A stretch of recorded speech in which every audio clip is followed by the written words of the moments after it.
Всем привет и добро пожаловать на канал Пал Саныч, где мы обозреваем технику и гаджеты. А сегодня я расскажу свою историю первого взаимодействия с Mac осью и о моем первом MacBook.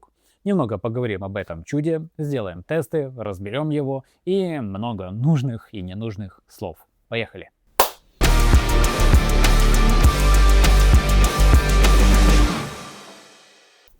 Итак, я купил MacBook. Да, звучит, наверное, как очередное видео на YouTube про яблоко, но это мой первый Mac, и мне хотелось поделиться с вами своим первым впечатлением, и я специально смотрел не на самый новый, не на самый мощный, даже не на M1, M2 или M3, а именно на MacBook Pro 2019 года. И тут у вас сразу логичный вопрос. Почему именно он? И я отвечу просто. Потому что это, наверное, единственный ноутбук, который до сих пор вызывает у меня какой-то вау-эффект, когда я его просто открываю. И все из-за вот этой штуки, а именно тачбар. Да, сегодня есть ноутбуки с сенсорными экранами, с двумя экранами, с экраном вместо клавиатуры, но это просто экраны. Но тачбар это немножечко другое.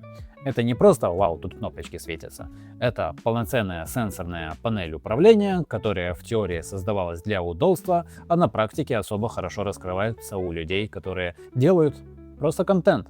Монтируют, красят видео, работают со звуком, с таймлайнами и всякими творческими задачами.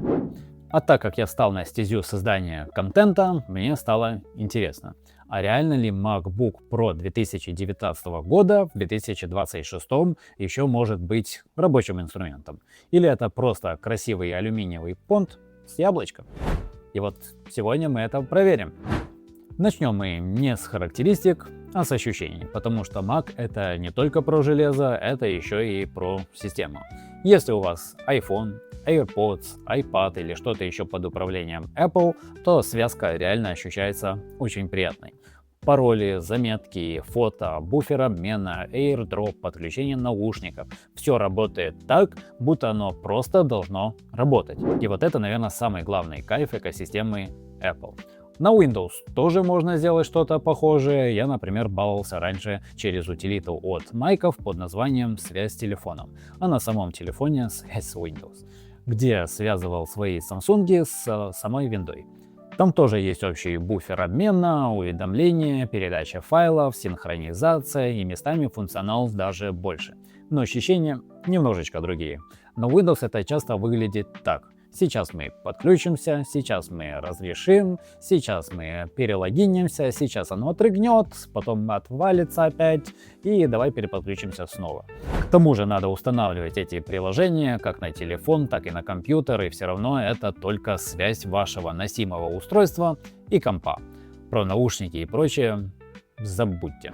У Apple чаще все просто. Открыл, работает. И к этому очень быстро привыкаешь, особенно если до этого у вас винда была какая-то нелицензионная, какая-то сборка, кривая сборка, что достаточно частое явление. Вечно эти драйвера, обновления, ошибки и почему у меня опять не работает Bluetooth. Но у Mac есть темная сторона, и она, наверное, темнее, чем у Windows. И иногда ты сидишь и думаешь: Apple, а нельзя было сделать просто нормально? Установка программ — это мой первый небольшой шок, и то, что меня немного выбесило, так это сам процесс. На Windows все привычно. Скачал экзешник, нажал далее, и все. На Mac ты скачиваешь файл с расширением DMG, и название уже само за себя говорит. Оно звучит как damage или урон. Очень символично. Открываешь, значит, этот файл, который к тому же открывается как образ, а там приложение. И его надо перетащить в папку Applications, чтобы оно у тебя просто корректно отображалось. То есть ты вроде как уже открыл программу, но еще как бы ее не установил. Потом этот образ надо извлечь, как обычный образ диска на винде, кто в курсе. Потом установщик можно только удалять. Но хоть он предлагает сделать это после извлечения, что немножечко удобно. Вроде ничего сложного, но когда ты первый раз переходишь с винды, мозг такой: что происходит? Почему я таскаю иконки как мебель по квартире, чтобы просто установить? Со временем, конечно, привыкаешь, но первое впечатление странное. Следующий момент — это файловая система. Если вы часто пользуетесь внешними дисками, флешками, телевизорами, переносите фильмы, проекты или большие файлы между Windows и Mac, то тут может быть боль. Mac нормально работает только с EXFAT. Он читает NTFS, но стандартно не умеет полноценно записывать на NTFS диски без сторонних программ. А NTFS — это основная файловая система Windows, и очень часто именно в ней отформатированы внешние диски.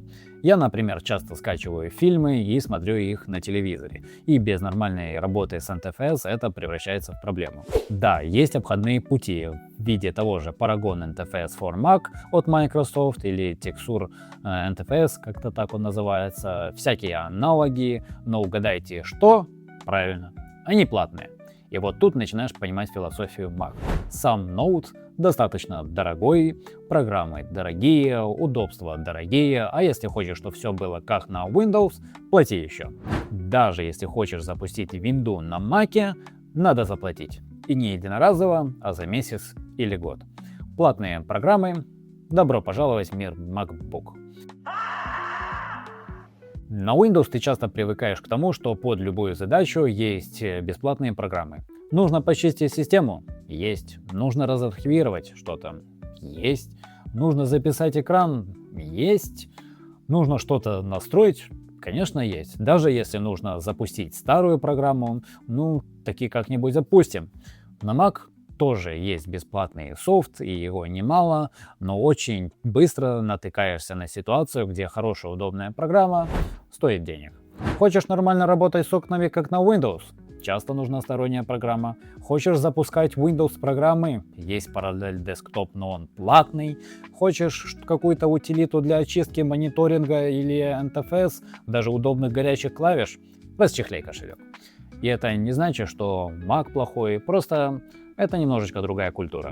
На Windows ты часто собираешь себе рабочее окружение из всяких там костылей, бесплатных утилит и привычек, а на Mac многое работает красиво, но за красоту часто хотят деньги. Для кого вообще MacBook? И тут я для себя понял такую вещь. MacBook — это либо для человека, который хочет поблатовать и посидеть в кафе, в интернете, попить кофе на безлактозном и показать, что смотри, у меня есть Mac. Либо это реально рабочий инструмент под конкретные задачи. В первую очередь контент.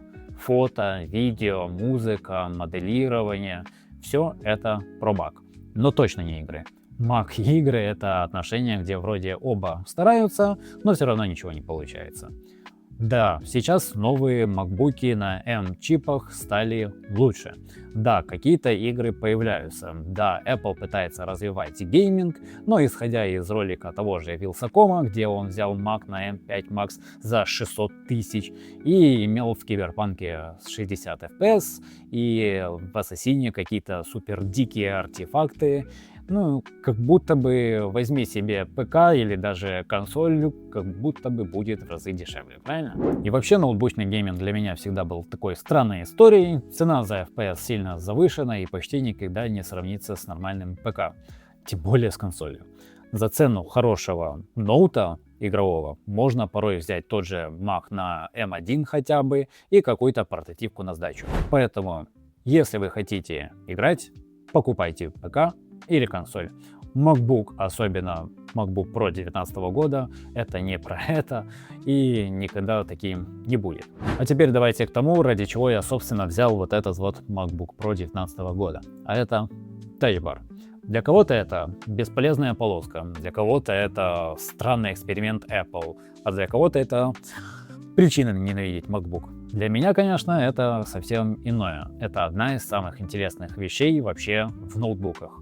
Я монтирую видосы в DaVinci Resolve, и там Touch Bar это реально раскрывается, это очень приятное дополнение. Можно быстро передвигаться по тому же таймлайну, можно вызывать функции, хотя порой горячие клавиши немножечко удобнее. Можно управлять звуком, это реально, кстати, вот это вот точно удобно. Но самое главное, можно работать с цветом. И вот цветокоррекция через Touch Bar — это прям кайф. появляется отдельное меню с цветокором, которого нигде нет. И ты нажимаешь плюсик, минусик, двигаешь настройки, регулируешь цвета, и это ощущается как маленькая встроенная консоль для монтажа. Да, у Blackmagic, создателей DaVinci, есть профессиональные панели для DaVinci Resolve. Они крутые, красивые, удобные, но стоят они уже совсем других денег, как новый хороший Mac. А тут у тебя в ноутбуке уже есть маленькая сенсорная панель, которая дает похожие ощущения управления, и ничего подобного нет ни на винде, ни на макбуках без тачбара. И именно из-за него этот MacBook для меня интереснее многих новых моделей, но тачбар не идеальный. И из минусов это сенсорный Escape. Да, это, честно, так себе решение. На 16-дюймовых MacBook Pro 2019 года Apple уже вернула физический Escape. И как по мне, это правильное решение, потому что Escape — это такая кнопка, которую хочется чувствовать. Особенно если ты работаешь в программах, где часто отменяешь действия, выходишь из режимов, закрываешь окна. Сенсорный Escape, конечно, выглядит красиво, но физически был бы куда лучше. Во всем остальном тачбар мне действительно нравится. А также трекпад. Тоже отдельный кайф, он просто огромный. На некоторых Windows ноутбуках вы знаете, что трекпад выглядит как маленькая пластина для страдания. А тут он реально занимает почти половину рабочей поверхности, и это очень приятно. И самое главное, он ощущается не как обычная кнопка, не как обычный трекпад, а как продуманная штука. Можно нажимать абсолютно в любом месте, будь то уголок или нет. Можно делать правый клик мышкой двумя пальцами тоже в любом месте. Можно использовать жесты. Есть Force Touch, то есть более сильное нажатие для дополнительных действий, например, двойного клика. И да, на Windows тоже есть хорошие трекпады. У меня, например, мой рабочий ноутбук Xiaomi, который явно вдохновлялся MacBook 2022 года. Сам он тоже 2022 года. Но ощущения все равно другие. У Mac это работает так, будто кто-то очень долго сидел и настраивал каждый щелчок, каждый звук, каждую вибрацию. Это сложно, конечно, передать через камеру, через слова. Просто поверьте, трекпад у MacBook это, наверное, самое лучшее, что есть среди ноутбуков. А вот клавиатура я так и не привык. Но тут надо уточнить. Я не пытался даже к ней привыкнуть полностью. Вообще не пытался перейти на этот ноутбук. У меня есть ПК, он был, есть и будет моим основным рабочим инструментом. Работа с текстом также на Mac не всегда удобна. Я привык к кнопкам Home, Page Up, Page Down, End. И тут их просто нет. А также роль Backspace выполняет кнопка Delete. А вот самой кнопки Delete, как на винде с ее функционалом, тоже нет. К тому же, после механической клавиатуры садиться за низкопрофильную клаву MacBook — такое себе удовольствие лично для меня. Она, конечно, тихая, короткая, странная по ощущениям, хочется нажать сильнее, чем надо, но это все равно для меня не то. Во всех MacBook'ах 2019 года до 16 дюймов клавиатура бабочка, вокруг которой у Apple в свое время было много проблем, залипания, двойные нажатия, пыль под клавишами и так далее. А вот у 16-дюймового MacBook Pro 2019 года там уже Magic Keyboard с ножничным механизмом, физическим Escape и более нормальным ходом клавиш. У меня, к счастью, конечно, с клавиатурой все нормально, возможно, уже ревизия удачная, возможно, ее уже меняли, возможно, мне просто повезло, или Apple максимально все пофиксили. К счастью или нет, начиная с M-процессоров, Apple перешли обратно на клавиатуру ножницы, и там все окей.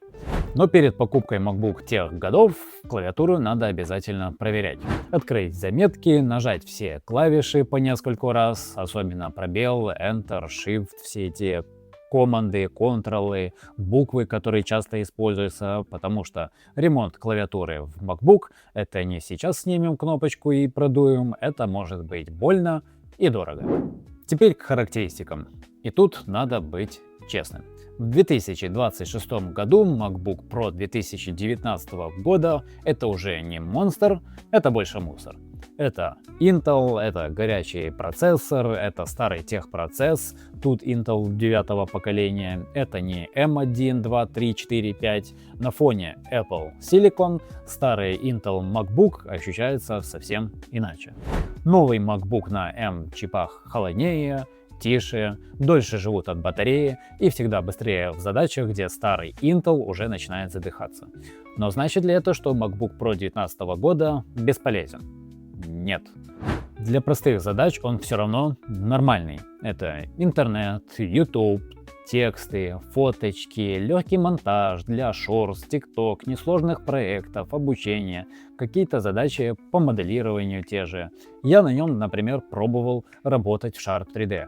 И в целом нормально. До огромных проектов я пока не дошел, я только учусь в нем работать, но как учебная машина он справляется.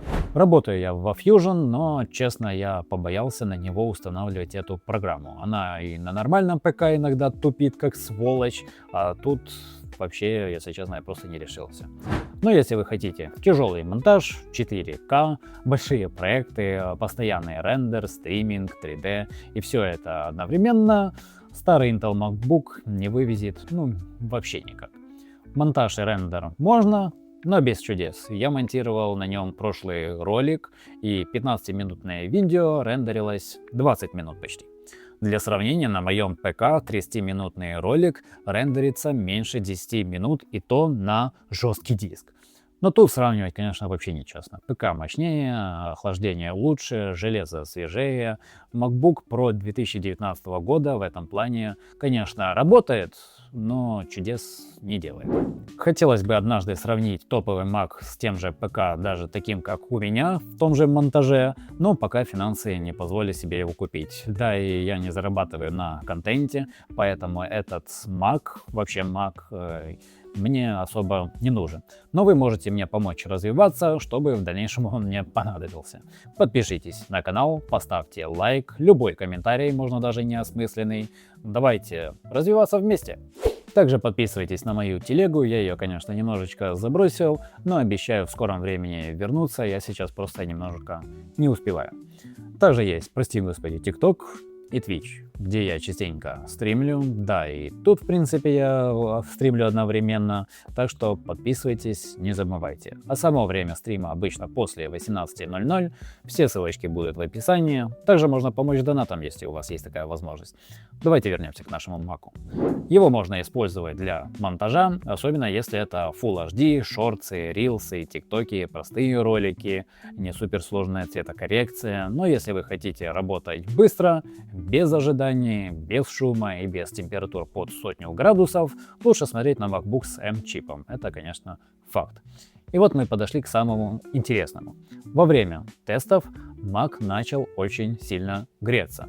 В начале стресс-теста температура доходила до 100 градусов, потом она, конечно, опустилась примерно до 90, и это, скорее всего, просто был тротлинг. Он сбросил частоту, вертушки раскрутились и остудили его. Нормально следить все на Mac сложнее, чем на Windows. На Windows у тебя есть куча бесплатных утилит, температуры, частоты, напряжение, графики, датчики, все видно. На Mac тоже есть программы, но часто нормальные решения платные, и покупать их ради одного ролика я просто не стал. Некоторые даже пробного периода не дают.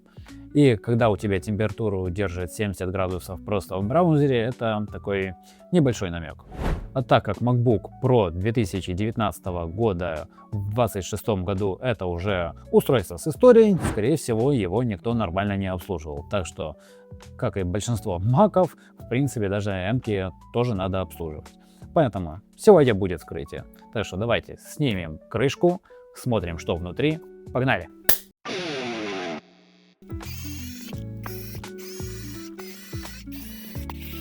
Пыляки там, конечно, будь здоров, можете сами убедиться.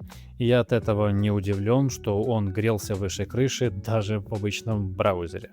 Тут просто все забито. А как вам этот ковер-самолет? Арабская ночь. А чтобы поменять термопасту, пришлось снимать материнку. Будь проклят этот Mac. Но зато там пыли тоже немало. Но если по-человечески проектировать охлаждение, то можно сделать так, чтобы оно не задувало туда пыль под мать. В общем, снимаем охлад, меняем пасту.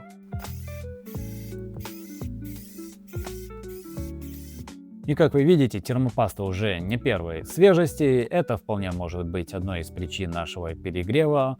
После замены пасты, чистки и нормального обслуживания температуры должны стать лучше. Так что давайте сделаем это сейчас.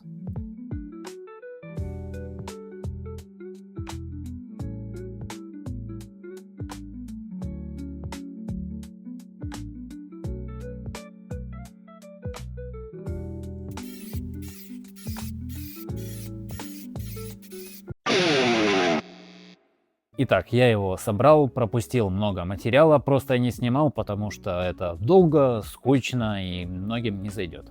Но самое главное, я показал, что внутри, показал этот ковер, показал сухпайок, который вместо пасты. Сейчас я проведу тесты и покажу, что получилось после всех этих махинаций. Пока что я не в курсе, насколько это поможет, но уверен, что поможет, ибо он явно не разбирался никогда. Там все шлейфы на родном клею, а винтики не вылюбленные от слова вообще. Они царапаются просто, если до них дотронуться. А вот теперь я в курсе. 1 минута, 3 или ближе к 10, разницы никакой. Если раньше после нагрева он сбрасывал частоту и температуры прилично падали, то сейчас он все время работает ближе к 100 страшным градусам и, судя по всему, частоту не сбрасывает. И вот важный момент для всех, кто смотрит на БУ MacBook или даже на просто любой ноут. Покупая старый Mac, закладывайте обслуживание, потому что обслужить этот MacBook вообще нелегко. Там, чтобы поменять термопасту, пришлось снять материнскую плату, а какой-то сервис-центр с вас возьмет достаточно большие деньги. Батарея у них может быть уставшая, тут прям очень уставшая. Она полчаса живет и потом на покой. А насколько она вздутая, вы сами могли это увидеть. Термопаста тоже может быть внутри сухая, вы сами видели на этом варианте. Может быть много пыли внутри, опять же вы видели. Клавиатура может быть проблемная, но тут в принципе все хорошо. Порты также могут быть разбиты, и тачбар может глючить или вообще не работать, что самое худшее. Даже на экране могут быть заметны засветы. MacBook это не магия, это такой же ноутбук, просто красивый и дорогой. Хотя, если сравнивать с теми же игровыми ноутбуками, то он не такой уж и дорогой. И вот главный вопрос. Стоит ли брать MacBook Pro 2019 в 2026 году? Мой ответ. Как основной ноутбук, скорее всего, нет. Как первый Mac для эксперимента, возможно, да. Для того же нового и интересного экспириенса из-за клавы и тачбара, если вы знаете, куда и где ее задействовать. Но и то только если у вас есть лишние деньги, потому что потом продать за ту же сумму будет проблема. Если вам нужен надежный рабочий инструмент на годы вперед, лучше, конечно, смотреть на Mac хотя бы с M1 процессором или даже новее. Я думаю, многим начинающим креаторам, а также интернет-серфингистам он все еще за глаза. Так что даже базовый M1 во многих задачах будет приятнее, он холоднее, тише, автономнее и в принципе современнее. Но если вам хочется попробовать Mac OS, понять экосистему, пощупать тачбар, получить новые ощущения и при этом вы нашли живой экземпляр по нормальной цене, MacBook Pro 2019 может быть в принципе интересным вариантом. Особенно если вам не нужны тяжелые задачи. Он все еще подойдет для того же монтажа простых роликов, шортсов, тиктоков, работы с фото, браузеров, текстов, обучения, в принципе тоже самого легкого моделирования и просто знакомства с macOS. Но надо понимать, что это уже старый Intel Mac. Он горячий, он может тротлить, у него могут быть уставшие батареи, он может требовать обслуживания. И по поддержке macOS у Intel Mac'ов уже все. Этот Mac на 15 дюймов даже не поддерживает Tahoe. Его последняя версия это Sequoia, но ее все еще поддерживает сам Apple. За это им отдельное спасибо. А у 16-дюймовой версии Tahoe все-таки поддерживается. Итог. Что для меня MacBook Pro 2019 года в нашем 2026? Это не лучший ноутбук за свои деньги, это очевидно. Это не лучший игровой ноутбук, и никогда Mac таким не был и в принципе не будет. Это не самая мощная рабочая станция, и это очевидно, и это точно не покупка, которую можно советовать всем подряд. Но это очень интересный опыт. Он дал мне то, что не дал мне в принципе ни один ноутбук за последнее время. Тут тачбар реально удивил, трекпад просто кайфовый. macOS местами удобная, а местами, если честно, странная. Экосистема Apple работает приятно, и это реально респект. А сам ноутбук, несмотря на возраст, все еще может быть полезен. Но брать надо с абсолютно холодной головы. Не потому что это Mac или не потому что яблоко светится, хотя оно уже давно не светится. И не потому что Apple это значит надежно, а только если вы понимаете, зачем он вам нужен. Для меня это был приятный такой эксперимент, попытка попробовать что-то новое, понять, насколько MacBook 2019 года актуален в 2026 году и просто получить новые эмоции от устройства. И знаете что? Наверное, из-за этого он мне таки понравился. Пробуйте что-то новое, дарите себе новые ощущения, не бойтесь менять привычные инструменты, но всегда думайте головой перед покупкой. А на этом все. Пишите в комментариях, пользовались ли вы MacBook с Touch Bar, считаете ли вы его гениальной фишкой или бесполезной полоской. И всем пока! И да, скорее всего, вы смотрите это видео не раньше понедельника, а то и вторника. И я в воскресенье скачал и установил нового Бонда, так что залетайте на стрим. Буду пытаться делать каждый день стрим после 6, пока как минимум мы не пройдем игру. Всем пока и до новых встреч.